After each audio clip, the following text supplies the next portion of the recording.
The M8 LAC is fast, light, and deadly in the right hands. But is it worth adding to your lineup in War Thunder? In this video, we'll break down everything you need to know about this quick, high-risk vehicle. Let's get into it.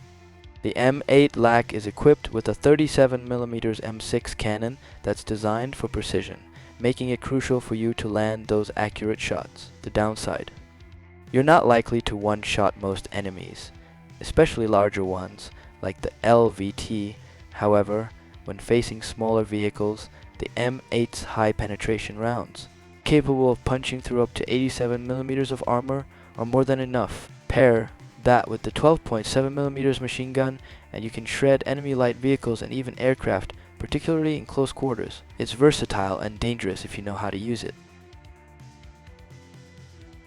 The reload rate of the 37mm cannon is a bit sluggish at 4.5 seconds. Compared to other vehicles in its class, this is about 0.7 seconds slower.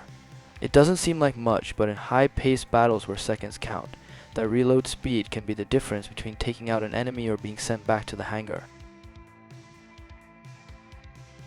When it comes to accuracy, the M8 LAC shines.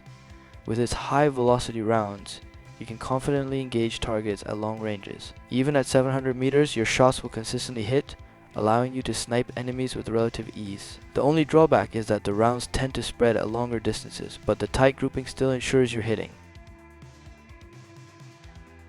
The turret traverses middle of the road, rotating at 14 degrees per second. It's faster than some vehicles like the M8 HMC, which has a sluggish 4.2 degrees per second, but slower than the SDK-FZ. 222's blazing 28 degrees per second. The depression angle of -10 degrees is a nice bonus, allowing you to engage enemies from hull down positions more effectively. The M8 LAC comes with plenty of ammo, but here's the catch: it only has 2 types of shells, both kinetic with no explosive filler. This limits its effectiveness against more armored targets. While the high penetration rounds are great for punching through armor, they don't deliver much post-penetration damage, so you'll need to be precise with where you aim to knock out enemy vehicles. Mobility is where it excels. With a theoretical top speed of 90 km an hour, you can easily outmaneuver most enemies on the battlefield. In practice, you'll usually be cruising at around 40 to 60 km an hour, but that's still fast enough to get where you need to be. The quick reverse speed of 13 km an hour also allows you to back out of a fight quickly, making it perfect for hit and run tactics. Now, here's where things get rough. This vehicle is virtually defenseless in terms of armor. With only 19mm of plating and an open top turret, you're a sitting duck for nearly any vehicle you encounter. The saving grace is that the crew is mostly protected inside the vehicle, and the driver in particular is well hidden. But still, don't expect to survive any direct hits. This vehicle's survivability is all about not getting hit in the first place. As a light vehicle, the M8 LAC is ideal for capturing points and flanking enemies. Use this speed to your advantage, especially at the start of the match, where you can often capture a point before the enemy even arrives. Once you've captured it, reposition and use the M8 small profile to ambush opponents.